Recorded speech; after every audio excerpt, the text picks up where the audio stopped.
strive to be the best person you could be. That's the foundation of everything. You can be a great baseball player. If you're not a good person, I think success is going to come difficult for you. That mentality is very important to be successful. You're always serving something. You're going to serve in some capacity. There's good things you can serve and there's bad things you can serve. But being able to serve other people is it's the greatest example we've ever been given.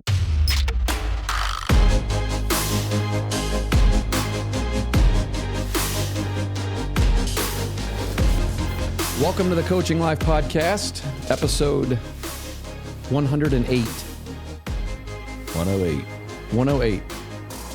Our guest interview on the podcast today is going to be my co-host, Pat Martin. You up for this? I think so. All right. It's a little odd. Well, I'm going to tell everybody why. It is odd, and it's happened to me before, but now it's going to happen to you. It didn't feel as odd when we did it with you. That's right. Didn't feel as odd for you. Mm-hmm. Yeah.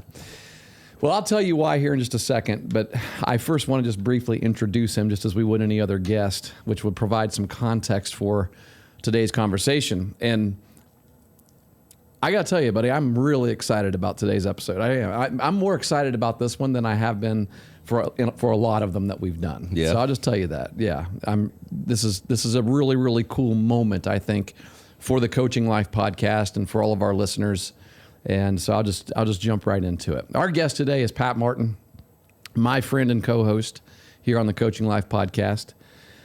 Pat has his day job, works as an application systems analyst of packaged and productivity solutions at Ohio University's Office of Information Technology. Mm-hmm. Ooh, how about that? That's a mouthful. Did I get that right? Yeah, that's it. Yeah. I'm sure everybody understands immediately what I do now. Well, that's why that's all I'm going to say about it. I'm not going to go into it. I tried to dig deeper, but you can't. I explain that very easily to most people. Yeah.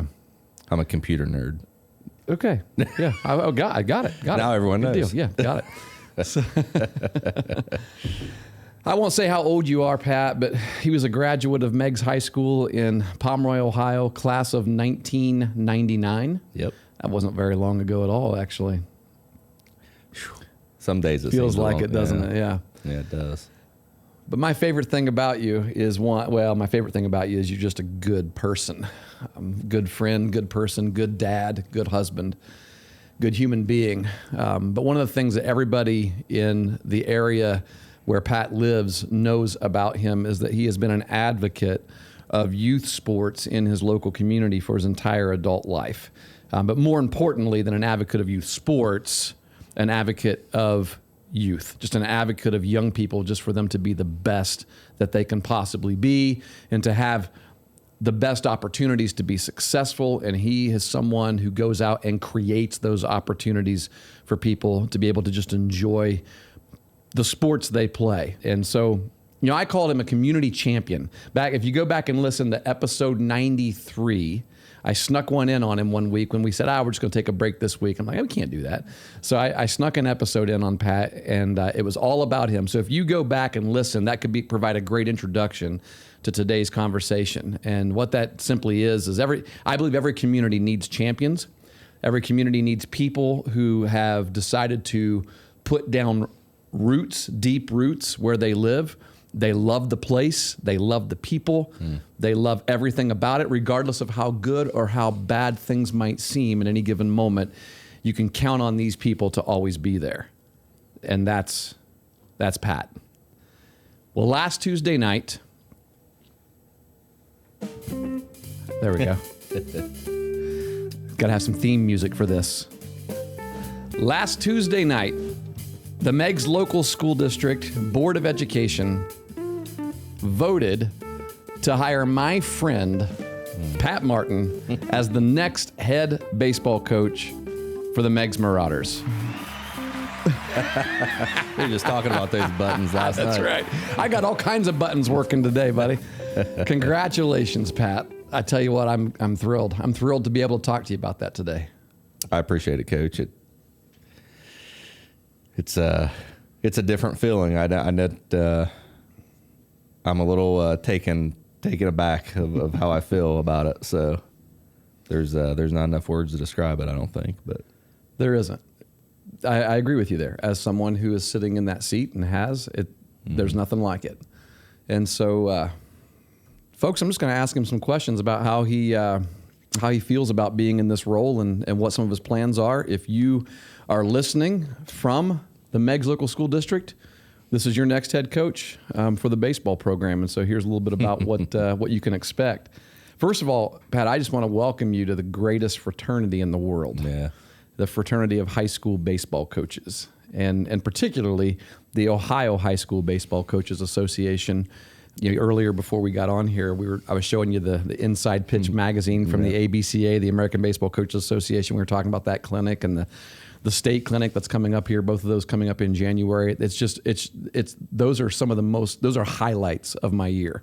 And it's going to be my first year going to the national one, but I watch after New Year's. I watch the tweets and the posts of the people who are there. Yeah, and I get jealous. I get antsy because it's like, man, why am I not there? You know. And so I'm finally going to go to Chicago this year for that one. Yeah, and I'm trying to get you to come along with that. But there's a scheduling conflict. There's a schedule. Yeah, you had committed to something before before you knew you were going to be in this role. So that's okay. We'll give you a pass on this year, but you have to go to the state clinic. Yeah, I'll go tell your basketball coach, look, you're just going to have to do without him here for a night. But no, they'll probably manage pretty okay. How does this opportunity make you feel? Well, Coach, have you ever heard of the term imposter syndrome? Indeed, I have. I know we've talked about that before. I'm only kind of joking about that, but I know there's not a lot of easy head coaching jobs. I guess when I say that, I pretty much mean they don't exist at all. They don't exist. And that's with any sport. But you know, for this sport, the game of baseball, sport that I've loved pretty much my entire life, not just my adult life, but my entire life. Right. And I think about all the coaches that I've played for, but you know, from a high school perspective, the coaches that I know, and it's a very humbling.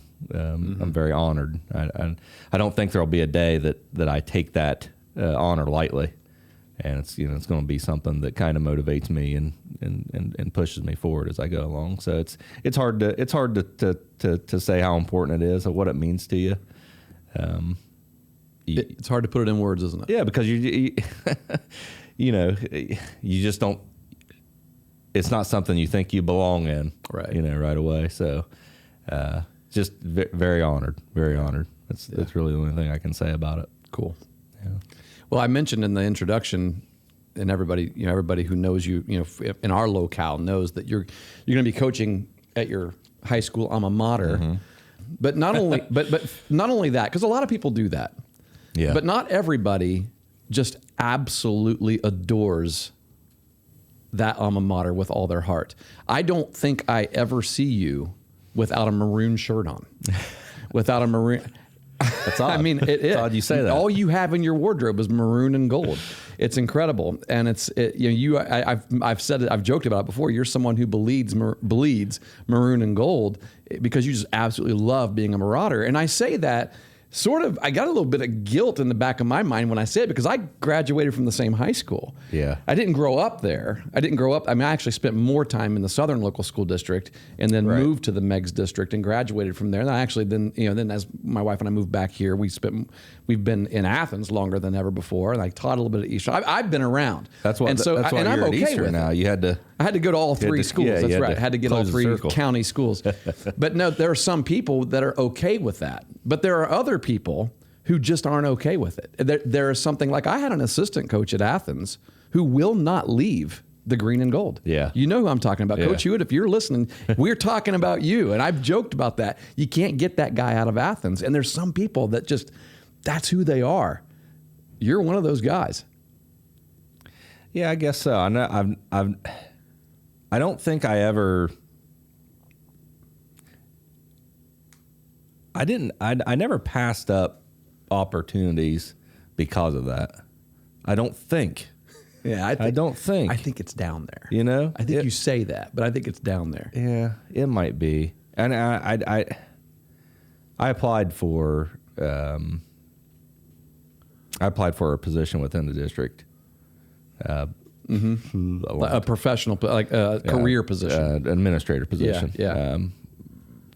Right when I got out of college, over 20 years ago. Is that 20 years ago? Almost 20 years ago. Jeez. In an information technology position, they end up hiring a more qualified candidate, and he's still there. Still today. there. Yeah. you're just waiting for him to retire, aren't you? You're like, no. I'm. You got a good gig. I here do. too, especially I do. for your kids. And honestly, I would be remiss if I didn't say that Ohio University and my the Office of Information Technology has given me a great opportunity here because a lot of people can't. I appreciate that as well. Yeah. Yeah, because you don't. It's hard to be a coach, a high school coach, a sports coach. If you have another position, it's hard to dedicate that amount of time. So it's something that our organization, I think, promotes and wants their employees to do. So I appreciate that, and I feel very, very fortunate that I have the position that I do. But it's always been a dream, I think, for me to go get my degree and come back to Meigs in some capacity and be able to coach baseball. And when I applied for that position before, I lost out on it. It was difficult. Kind of a devastating type of deal too, because I felt like that was the only opportunity I was ever going to have. But I'm grateful now that didn't really work out, because I've learned so much about what it means to be the type of coach I want to be. Not just to be a coach, but to be the type of coach I want to be. And I can tell you that I wouldn't have been, if I would have got that position 20 years ago and somehow gotten into this position of the head baseball coach at Meigs, I wouldn't have been the coach that I wanted to be. So I don't know why that changes necessarily. So you're saying basically right now you're ready. Yeah. You're ready. Yeah, I'm ready. And we just talked about that last week, how to be ready. Yeah, true, right. That's a good point. You've had a lot of experiences where you can go into this with the confidence that even though you've never been a varsity head coach, right, you can go into this with the confidence that you're ready to go. Yeah. Without a doubt. Yeah, and you're still going to grow. You're still going to grow and get better. Absolutely. If you're not prepared to grow, you're not ready. Exactly right. You better be. Exactly. But I think being a parent, and like you said, being ingrained in the youth of the community, and being a part of that same community, and you said a nice thing there that champion. What's that? Champion. Well, I, as far as the community goes, there's every community has its ups and downs.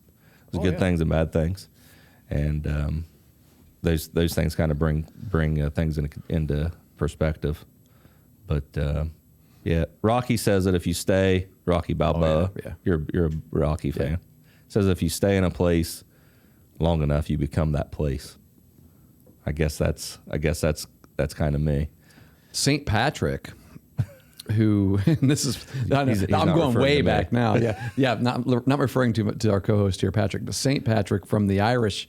He actually became a missionary to barbarian Celtic community, and when he went, the Roman Catholic Church wanted him to basically bring to those cultures their ideals, their church. So he went to those places, and instead of doing that, he had a mission, or I guess you could say his priority was to go to the people, to live among them, to learn from them, start with where they are and build on what they already have. And it was like, I'm not going to come in here and bring something to you from outside of your world. I'm just going to go and be among you. I'm going to become one of you, because if I become one of you, I'm going to be able to do more here. Yeah. Yeah. I read that Rocky quote resonates with me, because I think that's so important in anything thing that you do, and it requires patience to become one of them. You got to understand coming in as a coach that you're not there. Like if you're going to an entirely different district and you're new to them, sure. Like I'm kind of like what I did last year. Yeah. You kind of don't. I was really trying really hard to not say we're going to come in here and flip everything upside down. We're going to change everything. Right. Let you be you, and I'm going to try to even integrate myself into becoming like you as well. Yes. The more you trust me, the more we were able to make those kinds of changes. Well, you don't have to do that. You're already there. Well, I guess to a degree. Yeah, to a degree. Yeah.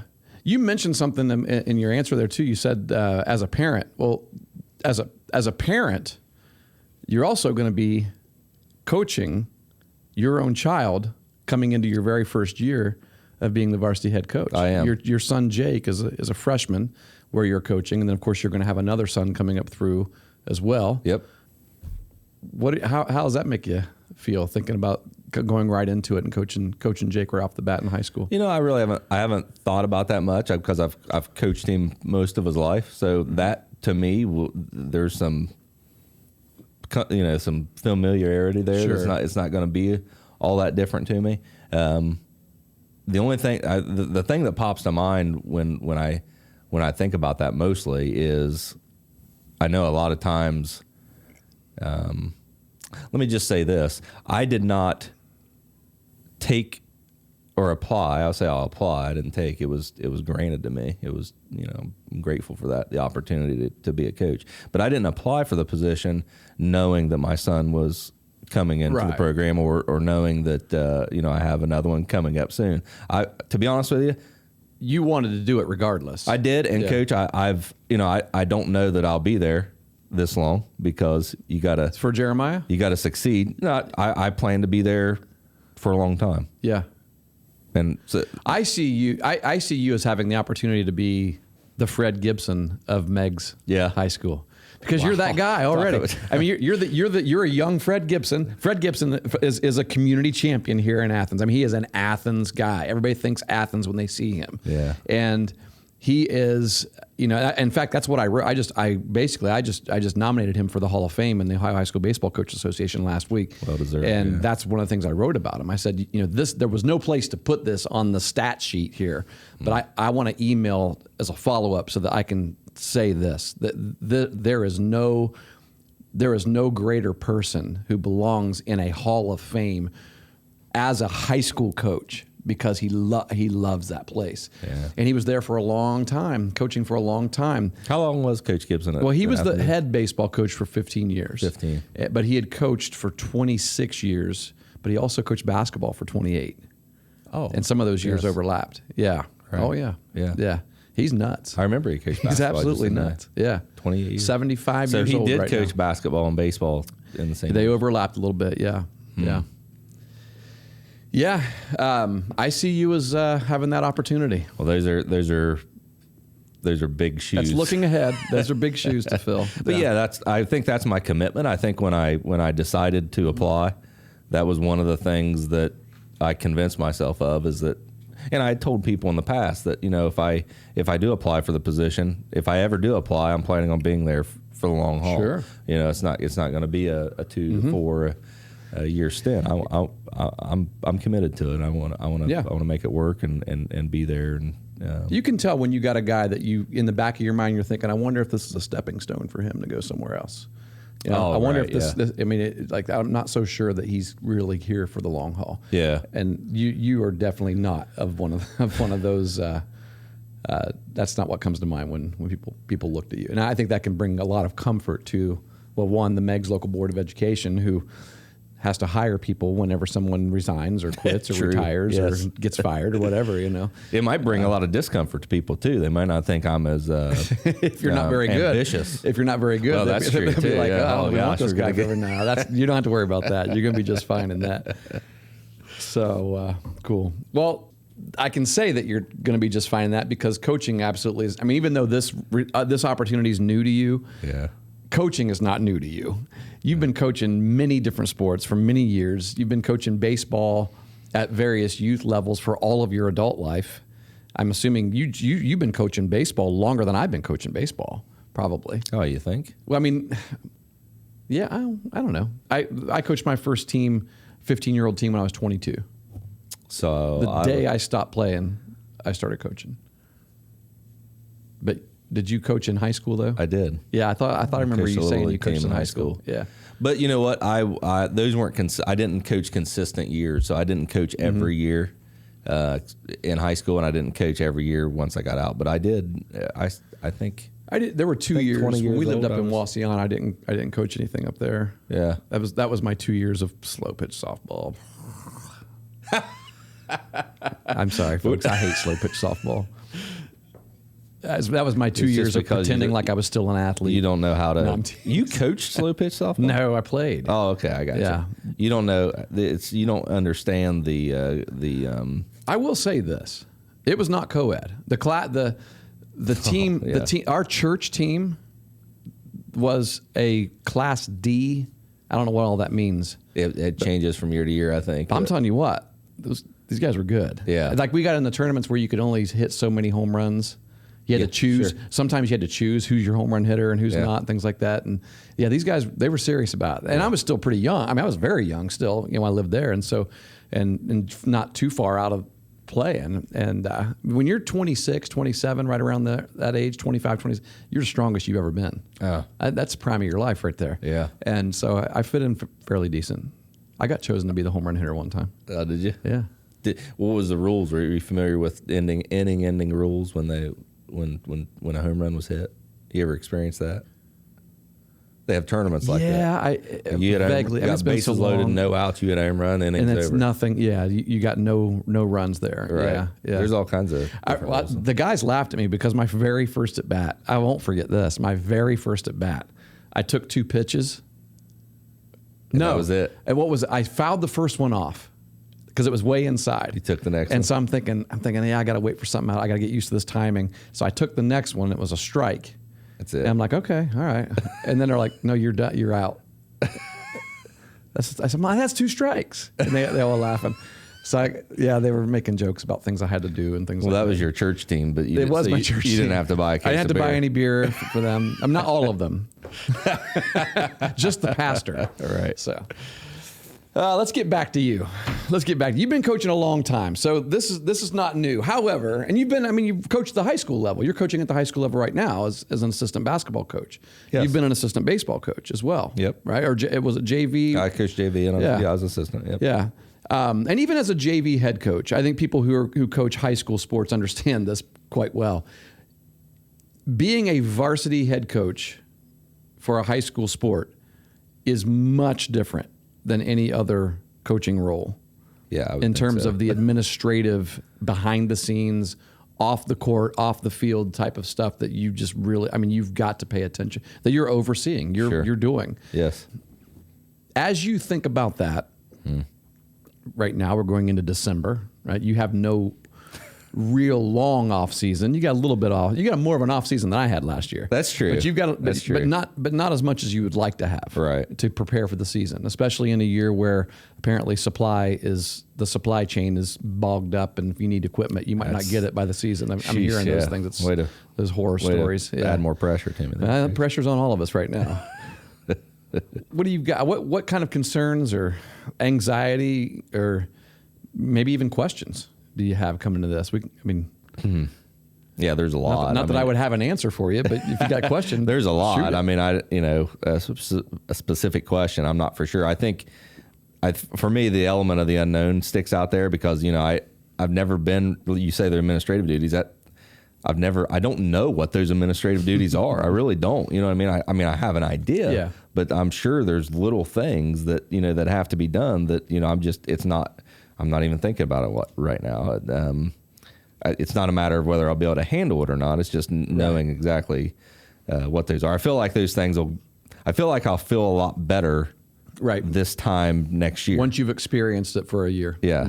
Which, that's concerning too, because I feel like I'm coming into a situation, Coach, where we have a really good team. We have a really good program. You do. It's a team that had success the last couple of years and is kind of poised, for more. So You have a player who is a junior, so he hasn't even played his junior year of high school. right. who has already committed to Ohio University to play baseball. Yes. Yeah, that's and you have more that are going to go and play in college from that. Yeah, I think we that do. team. Yeah, definitely.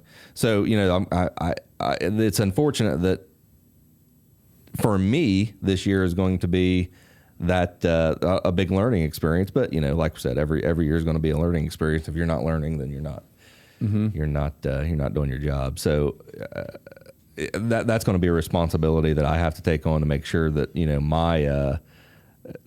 I surround myself with the right people, that I have the resources available to make sure that my inexperience and some of those things don't hurt the team. Sure. So that's a concern. You have a couple of assistant coaches who have been there as assistant coaches in recent years too, right? They got an understanding of that.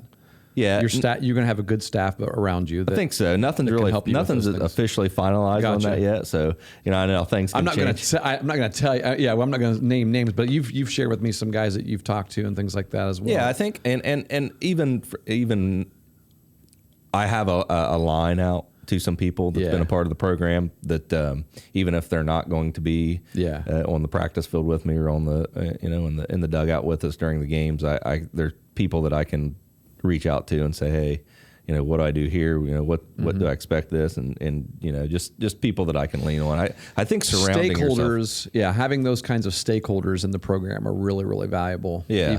Even if they're not a coach, they're people that you can count on to help in some way. Right. So I'm trying my best to, I've started to, I'm aware of those things that I'm not, Sure. I'm aware of what I don't know. And I'm trying to put people around me to make sure that that's not an issue. So I think, the responsibility I have to the community, to the school district, to players, that's something that has always been a concern of mine. I don't want to let people down, and I don't want to let them down. And now it's probably at a greater scale than I've ever experienced before. Yeah. I want to be a consistent presence that allows them to succeed, not in all phases, not just on the field, but in life too. And I think that thought alone comes with an extreme amount of pressure for me. But that's me. That's who I am. That's important to me. You're used to living with that. So just live with it a little bit more. Yeah, you're right. Yeah, that's true. Yeah, for sure. Well, let's talk about the most important people, the kids, the players. When you meet with your players for the first time, I don't know if you've got a meeting set up for anyone who's interested in playing baseball, but I'm sure you'll have that. You'll have that. That's on your list, right? Yeah. What's going to be your first message to these guys? I think I have 5 different ones. I just need to pick the one I want to go with. But I'm not exactly sure what the words will be. I know I want them to know that I didn't apply for the position to be the coach at Meg's. I applied for the position to be their coach, to coach the players, and really to serve them. I guess what I mean by that is, I care about them genuinely. I care about them. I want them to know that. Baseball is just a tool that we're using to prepare them for life. And I think some people will say, well, he's saying the games aren't that important or the seasons aren't that important, but really I think my message is kind of the exact opposite of that. I think because I'm saying I want to use baseball to develop these people, that makes my practices and our practices and our games that much more important. So it makes it a lot easier to be successful on the field when you've got people that you love being there with, and you are striving to be the best people that they can be. Yeah, you're going to have greater success with that kind of a group. Yeah, I think the way we approach the game of baseball from day to day, game to game, moment to moment, it's a microcosm of life. And if you can do one, it translates to the other. you can approach every day in life, and compete in every moment that you experience. You're going to be a competitor on the baseball field, and if you can do that and on the baseball field or in sports in general, then you can lean on those that experience when you go into life. So I think that's kind of the approach that I want to take with the program as a whole. Yeah, a kid who makes good decisions in life is going to be a kid who makes good decisions on the baseball field for you. Yeah, it's just the way it is. The small things matter. It does. Well, I know what kind of person you are, Coach Martin, which means I know that as soon as you were told you're hired, you probably at that moment began making lists of priorities, things that need to get done, goals, changes you want to make, or ideals you want to make sure that you emphasize. If you wouldn't mind opening up your journal book, whatever it is that you write things down in, and share a little bit of that. There you go. I need to get better at writing with a pen. Yeah. So without giving up any of the Megs Marauder secrets that you have already, your strategy or any of that, because we got a couple games on the calendar, I think, scheduled for. Well, take it easy on us, would you? It's funny that you mentioned the calendar. Yeah, because that's one of those things. That's right? That's to me that's what everyone's telling me. They're saying get the schedule done. You got to get out there, and even I talked to Coach Musser, our athletic director, last night, and kind of got that ball rolling a little bit. So I know. That's something that we have to get done, not just from a varsity perspective, but also a junior varsity perspective. And I know that's, in our area, that's going to be a little bit more challenging. Your school didn't play a junior varsity schedule last year. We did not, and a lot, and there's not a lot of school. Yeah. I wouldn't say you weren't the only one. Yeah. There's not an abundance of junior varsity. That's a challenge. I can imagine that's going to be. So that's something I need to be working on immediately. We'll play your junior varsity 4 times if you want. Eastern will. JV versus JV. We played Athens 4 times last year. Because there's not a lot of teams. There's not a lot of JV teams out there. Yeah, no, I think that's. I wouldn't say that's necessarily creative because it's kind of obvious. But why not do that if that's the opportunity that you have? Because we're 7 miles apart. It honestly gives you some flexibility in how you want to handle things too. Right. Some things you might not be used to as a coach. So I want to have we're going to have a junior varsity schedule. I think that's important for the program, and so that's one change that you're going to make. Yeah, and I would say I benefit this year as well because I know we have a large freshman class. At least got a good number. I'm expecting us to. Yeah, right. They got to show up. That's right. But we're gonna have a large group of freshmen that come in, and we'll be able to field that team a lot easier than I think they were going to be able to last year. So I guess you could say it's a change, but it's a natural change. It's one of the it's one of those things that you are able to do that they may not have been able to do last year. Yeah, without some creativity, at least. Overlapping some players, things like that. I mean, that's essentially what we did. Yeah. We played 4 games separately last year. Varsity was in one direction, JV was in the other. Both teams had, varsity had 13 kids, JV had 12 or something like that. Okay, but so you only 4 times. 4 times. Yeah, may have been 5, I don't know, but it wasn't very many. The remainder of our JV games were nights when varsity wasn't playing, which is actually really cool because our entire varsity team came and supported them. It was really, really kind of a cool thing to see. Right. How many JV games did the Eastern We got 14 in last year, I think. That's good. So that's a good number. I like that. That is a good number. Yeah. So schedule is important. I think from a program perspective, I want to be more involved with the community. Mm-hmm. And when I say that, I think about the youth a lot. I want to be ingrained and not necessarily push myself down in there, but offer. Well, you already are. I am. I mean, that's not going to be a change, really. I mean, you're just now. That's true. This guy who is really involved in the community is now our varsity head coach, and so it's just it's a great thing. I mean, I can't imagine Dave Boyd down in Middleport and who's the Pomeroy. Ken McCullough. Ken McCullough. I Yeah. mean, those two guys are like, oh yeah. I mean, we were already used to working with Pat. Now he's a varsity head coach. been We got trying a to get feeder rid- system here. You know, They've been trying to get rid of me for years. yeah, right, there, right. So they're now they got a celebrating chance. now. I'm just kidding about or that. you have the excuse now to say I'm too busy. I can't do any of that stuff. But It could be an excuse, but that's actually, I think, now I have more reason. you have more reason to be involved with them. Yeah, I have some personal success at stake here. So, and I say that just because I think that's one way that you make sure that you always have that freshman class coming in that you can lean on to and sophomore class, but to lean on to have your JV program. But yeah, finalizing staff, meeting with the players. Definitely want to use a good portion of the next 3 months as opportunities to get our guys in the weight room. I need to learn things. I need to learn about those administrative things that people don't think of when they think about being a head coach. The facility, there's secrets of the facility that no one knows about. not in secret passage speak, Right. but things that deficiencies, advantages, things like that. Equipment, uniforms. Just need to get a really good really feel. nice facilities. Oh yeah, They've done a really great job in the last 10 years of building a beautiful facility there at Meg's. They have. I don't think I've been on the field since it's been, I would say, restored or revamped.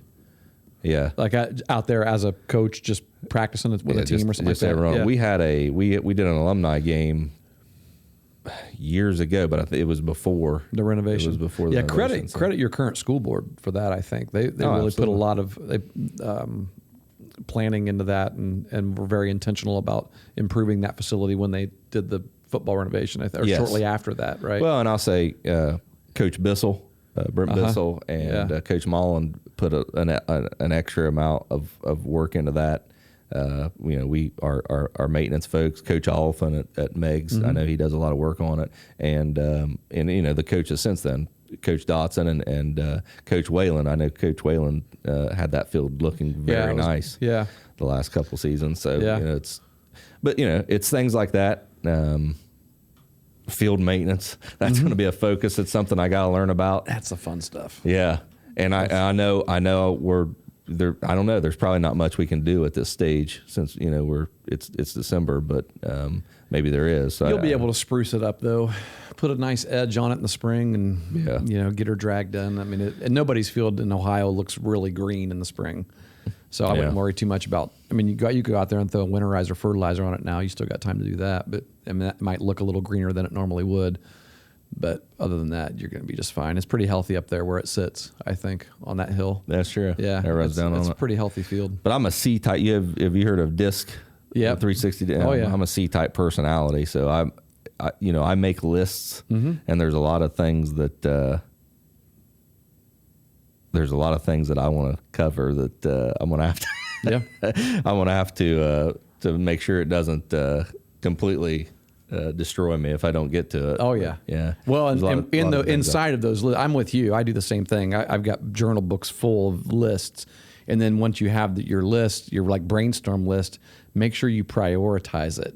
I learned a long time ago to not make task lists like checklists, what to-do lists, but priority lists. That's because good. those things at the bottom. Okay, if I don't get to those, then that's okay. I mean, I want to get to those, but I really need to get to these first ones. That's a good word. I'll take that to heart. There you go. Well, anything you need, you can always call on me. I'll open up my list and show you all the things I haven't done yet. Also, we can compare whose priority lists are the most empty versus whose have been done. So sounds good. Yeah, I appreciate that. That's right. I actually had that on my list. There you Reach out to Coach Stewart. There you go. Well, when you think about the players at Meg's, what kind of players are you looking for in the Meg's baseball program? So, like, if you could describe for us the characteristics of a perfect, I say perfect, but, the ideal Meg's Marauder baseball player, what does he look like? Yeah, I had to think about that a lot. And, I learned this from another coach. It's good to have a plan, a written plan in the form of a playbook. I've seen a couple over the years. So I opened up the playbook that I think it's done. It's not. I'm not saying it's done, but it's almost done. And kind of looked over the program values and the responsibilities and the expectations and things like that for players. And but I think the term student athlete has become cliche, and the successful athletes know how important academics are. Mm-hmm. I think academics are going to be important, not just because it's school and grades and things like that, but it's a form of education. And we've already talked about it multiple times on this podcast of this episode that you got to be willing to learn. Mm-hmm. And you learn in a lot of ways. One of those ways is academics, but you learn through experience, and it's if you're not willing to do that, it makes things very difficult. Yeah. I want people players that when they commit to something, they fulfill that commitment. And I think there's a large conversation to be had there. It kind of falls into the fair, not equal conversation. But the world that we live in now is much different than the world that I coached, that I played in. That is definitely over 20 years ago. The world right now is different than the world that we coached in 5 years ago. Well, that's true. It's amazing the changes that we're seeing in and a lot of it's out of these kids' control. For sure. The changes that have developed in them. Yeah. School teachers are seeing it big time. Yeah. So I think, if you when commit to it and fulfill mm-hmm. your commitments, that's important to me. Discipline, respect. I mentioned earlier I want to serve these mm-hmm. young guys. I think that mentality is very important to be successful. I really do. You're always serving something. You're going to serve in some capacity. There's good things you can serve and there's bad things you can serve. But being able to serve other people is it's the greatest example we've ever been given. So mm-hmm. from the greatest being that ever walked the face of the earth. So. I have come to not be served, but to serve. Absolutely. Yeah. So I think that's important. Understanding roles. To me, that's going to be something that's talked about a lot. Role, not position. Yes. Right. Yes. Not position, but your role, and then being able to strive to execute that role. And I think it's important. I think people are oftentimes surprised at the number of roles that have an impact on a program's success, mm-hmm. on the success, on the outcome of a game. A number of roles that you can't always see. Absolutely. Right? Yeah, we were at a basketball game last night. You and I went. Mm-hmm. And I think one of the biggest roles played in that game last night was the student section. Yeah, you're right. They were very enthusiastic. They were into it. Both were. Sure. It creates a cool atmosphere for a cross-county rivalry type of game. Yeah, absolutely. So, there you go. There's people that aren't on the team. They're not playing a position. You could see players getting energized when those students are energized. I was energized. Yeah, at one point Meggs was up by 13 points, and then Eastern made a little run. That little student section that was up there may have been a few parents mixed in there too. That's all right. That's all right. Yeah, it's fine. Yeah, there wasn't anything derogatory being said. Just cheering, having fun, being enthusiastic, and it energizes people. Yeah, that's off the court. That's a role, but it's a role. Yeah, yeah, and that's a role that teammates should have as well. You're talking about. You're not going to have control necessarily over that. You can encourage kids to come to your games and be a student section there, but you do have control over your team members who are not in the game to take on that same kind of a role. Absolutely, or a similar role. Yes, that has an impact. So that's something that we'll focus on as a program, but I think, as a player, know your role and be able to execute it. Strive to be the best person you could be. Yeah. That's the foundation of everything. Yeah. You can be a great baseball player. If you're not a good person, I think success is going to come difficult for you. Mm-hmm. Someone that puts the team over themselves. The desire to compete. Yes. I think you in life, you got to compete every moment, and and most of the time you're competing against yourself. Right. And so you better be able to do that. I think it's very important to understand what that means. Yeah. Compete. And it has an element of that has to do with you really got to want to win. Yeah. Every day. Yes. I want to win. Yeah, that comes. Yeah, absolutely, and that goes back to me saying, well, people might not think that I value wins and losses. They don't know you. Yeah, I'm there to win. Right. I'm going to be there to win. Guys, I've seen this guy stack an 8U team just to win. That's people joke about that to me. Listen, I want to make this clear. I've coached year after year with losing records in recreational baseball. So, but yeah, I've had some fun with some really good teams. I'm not going to deny that. And you know why I like to win? It's fun. Oh, it's fun. It's fun to win. Yeah. And I think, for me, I want guys, with all these great qualities, these qualities are going to make them, good baseball players, good people. I want them to be able to have fun. If you're not having fun, what's the sense in playing the game? I think, situations and circumstances make that difficult sometimes, but there's wisdom in understanding how bad a situation or how worse a situation can be, and how beneficial or fortunate we are to be able to be out here struggling to play and to win a game. So if you're going to do it, let's have fun doing it. Well, there's no better way to build a program than to have to have a culture where winning is a great possibility every time we step out here. Yes, it's important. I mean, personal accolades, yeah, that's all great. People, but the personal accolades do not build a program. Winning builds a program. What's the greatest personal accolade you could get is being on a team, being good enough to be on a team that wins, that has championships. Yes, exactly. I played for this team. You hear people say that. I played for the 1996 Megs state Right. team. You were a freshman that year? I was a freshman. Yeah, I didn't play for them. But you were around that program. I was around that program. I guarantee you it enthused you for the next 3 years. It did. I played with a lot of the guys that was on that team. That was a state semifinal? Semifinalist, yeah. Yeah. Yeah. That's important. Sure it is. So, yeah.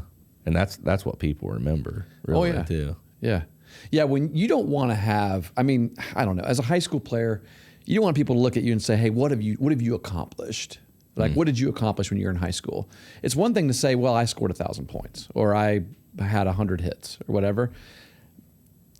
I don't think that does not have as much impact as if you are able to answer and say, we won a state championship. No. Or even we won a district champion. We won 3 district championships when I was there. That's saying something. It's right? not easy. No, heck no, it's not. It's not easy to win one. No. Those are the kinds of things that build a program, and I know that's what you're about. Yeah. You want players to be able to get their personal accolades and their personal accomplishments. Absolutely, because that makes up a program. That makes up the success of a program. But I think it's easier to get those if you put the team first. No doubt. No doubt. Yeah. I got 2 more things I'd like to ask you. We're running close to an hour here. We're getting close to our time. Windy guest. But that's right. The most important thing to you, I know, is coaching the person. Yeah. And so I want to ask you a question that gives you an opportunity to let people know not who you are necessarily as a coach, but what do you want people to know about you as a person, as a coach, but also as a person? Man, it's a tough question. I think, I think that's what I want them to know about me is that I care about the kids.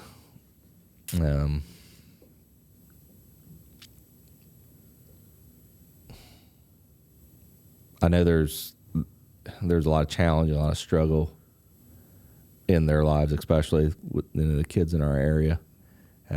and I have this, sometimes to a fault, obsessive desire to see kids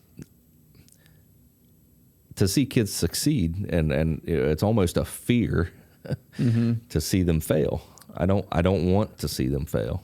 You are someone, I've seen this in you, you're someone who becomes devastated when you see a kid fall. Yeah. Like, make a bad choice, for example, get into trouble. Yeah. Quit, something. It devastates you in some ways. Like, that's why you say it to a fault, right? Sometimes. Yeah, and You're a very compassionate person. Yeah. And I think it's hard. I've always been a coach. Well, I've been a person. I like to be liked. And I know. You in the wrong. I know. You're in the wrong game. I know, Coach. I like to be liked. I told you last week, get ready to lose about 65% of your friends, right? Yeah. Well, that's why I've been joking about that, because as people learn about, I'm just so grateful for all the people that have been supportive, have reached out and said, "Hey, thank you, congratulations, we're behind you." It's right, because some of those same people are going to be saying "F you." That's what I've been saying. I say you're always, and they're going to be like, "Oh no, we won't." Just wait till you sit your kid on the bench, buddy. You're going to be saying, "Screw you." But and Coach, that's what I want to say is that I want these kids to like me, and when one of the things I talked about, committing long term, but one of the things that I really had to do reflection on and really had to decide was, am I ready to own decisions that aren't necessarily what a player wants, or not necessarily what I want as a person, but what is most important for them as a person, most important for the program. And that's probably been, my weakness as a coach. I think people would tell you that, people that know me, is that, if there's a concern, well, I know someone told me this. They said, if I have any concern about you being a head coach, it's that you're not going to be tough enough on the kids. I appreciated that. Yeah, I like that. Received that word. That's I did. And to be honest with you, that's something that I meditated on and prayed about, because it's been I've made mistakes in that regard in the past. And what it comes down to is sometimes you feel like you have to do certain things to make sure that these kids are successful, to make sure that they don't fail. You just got to be real careful about that approach and be able to separate the emotion, the personal emotion, from the professional approach, from the coaching approach, and make sure that you're always doing what's important for them as a person, even if it may not be what they think they want or they think they need at the time. That's tough. It's hard. It is. It's not easy for anybody. Yeah. I mean, because anyone who's in a coaching position has a heart, and so it's not easy. For example, having to make cuts. Right. If you're be thankful that you're in a school district where you're probably not going to have to make cuts very much. Most likely. I mean, if you build this program up and you get 50 kids come out in the spring, then you're going to have to make cuts, right? Yeah, true. That's hard. That's really hard. It's hard even for the person who has very little compassion, like myself. It's not easy to tell a kid, this isn't for you. This is not a good fit for you. No. This year or right now, in life. But when a very wise proverb says that wounds from a friend are better than kisses from an enemy. Oh, very good. I would rather be wounded by a friend than kissed by an enemy. It's actually in the Bible. Yeah. There's a lot of wisdom there. Yeah. That we can, and I try to remember that whenever I have to say a hard word or come down hard on people, knowing that, okay, they need, it's like what you would do with your own kids. You know, Exactly. if all you ever do is feed them ice cream, they're just going to be unhealthy. True. Right? At some point, you got to say, no, this is better for you. Yeah. Yeah, that's true. Yeah. Well, that was convicting. I don't know why you had to go into that. Sorry, Jeremiah, your days of eating ice cream for breakfast are over, big boy. Your days of sleeping in, getting squirted in the face with a water bottle. They didn't have school yesterday, did they? They didn't have school. Jeremiah was trying to sleep in, but his parents wouldn't let him sleep in. I've pondered the of putting that up on You've social got to. media. You have to, just because you got a kick out of it. I loved it. It cracked you up. You know what? There was a video of Jeremiah trying to sleep, and Here's why it cracked me up. Because he's mad at his mom right now. However, I manipulated her. oh boy, I questioned her fortitude. you didn't think she'd do it? I said, you won't do that. You won't. I said, you won't pour water on him. He had his phone there. And so she went and got the spray bottle, but boy, she drenched him. Jeez. He got up out of there. He woke up. Kaylee used to do that to Brock because he wouldn't wake up. Really? She'd go in and get water and splash it on his face, wake him up. Yeah, he wouldn't wake up. Yeah. He never slept much. It took him forever to go to sleep, and then so once he was asleep, he was out. Yep. So he had a hard time. He still does. That's as an my adult. problem today. I saw him woke up. Yeah. It's a tough thing.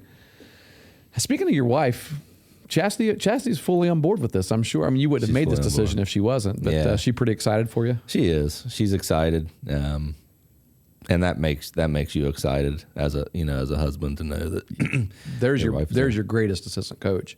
Yeah, actually, that's your head coach. She's going to run. If anyone wants playing time or anything like that, that's the go talk to her. That's the direction you go. No, but yeah, that's your administrative duties right there too. She's your schedule maker.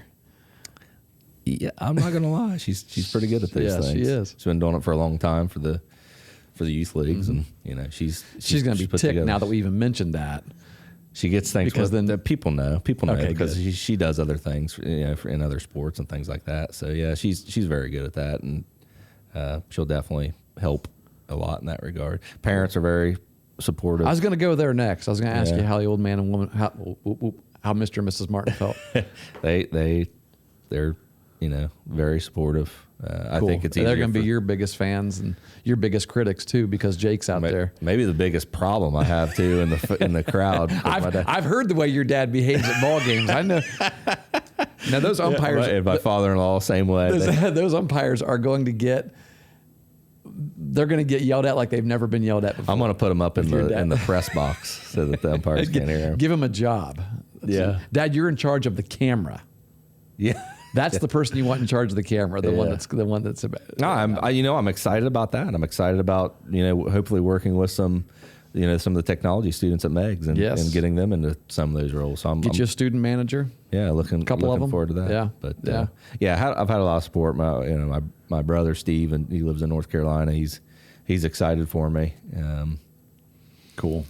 And just like I said, a lot of people reaching out and telling me, congratulations, they support me. It's a really nice feeling right now, Coach. But we'll see how that goes as time goes on. But we'll come back. I think that's why I want people to know that judge me however you want, but just always know as you're judging me that genuinely I love the players and I love the kids in Meigs County. Yeah. No better way to wrap up this interview than with that. But we've been talking as you know, time, huh? we have been. Who says we got a time limit?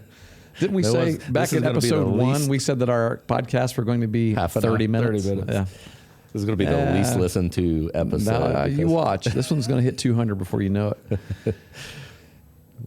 As you know, we ask all of our guests a similar question.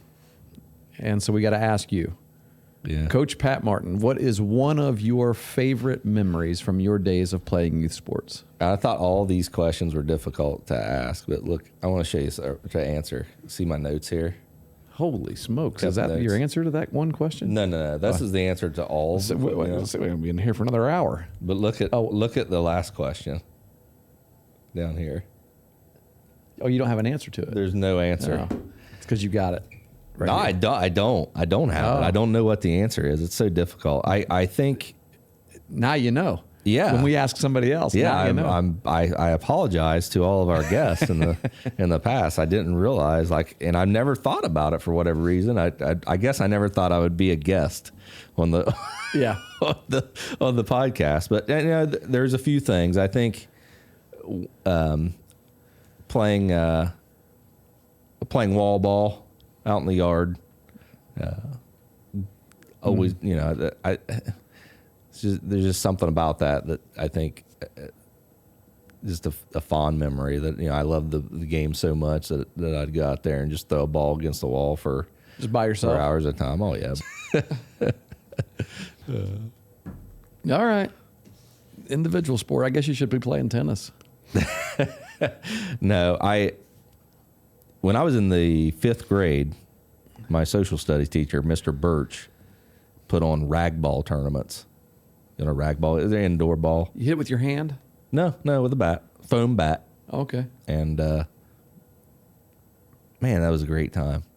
I think that was the best school activity that I Oh, yeah. I'm not sure everyone else. Right. But we did it on recess, and we had a season, we had a tournament. It was great. Huh. It was amazing. I thought, man, this is awesome. There's so many moments playing youth sports that stick out to me. It's just so hard to pick one. But I'll say this: there was one time I didn't play my 10U and 11U year. Yeah, you've talked Skipped about that. And my 12U year, and my 12U years after playing, spending a lot of time out in the field with the neighborhood friends playing wiffle ball. I mean, that's one of the greatest. Yeah, you didn't play on an organized team, but you were certainly playing some ball.